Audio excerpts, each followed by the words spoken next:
When you're selling your home, you want to put your best foot forward and make sure that everything looks nice and pretty. But you don't want to sweep flaws under the rug because that could get you in trouble. In Pennsylvania, sellers are required to fill out a seller's disclosure, which is very detailed.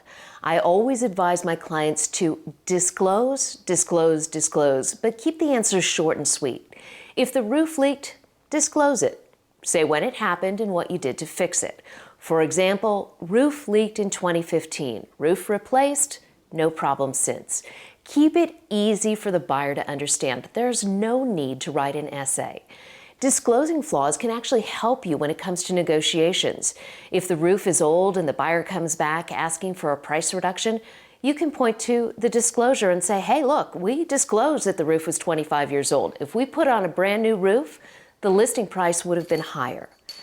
Most lawsuits involve problems that arise after the buyer has moved in. If the seller hid a material defect, it can be a real problem and the judge is not going to be happy. Fortunately, you're smart enough to use a realtor. The vast majority of those lawsuits involve for sale by owners who thought they could save money on commission but didn't know the law. I'm Robin Taylor. Thanks for watching. Please click on the subscribe button for more valuable information. This is Real Estate Done Right.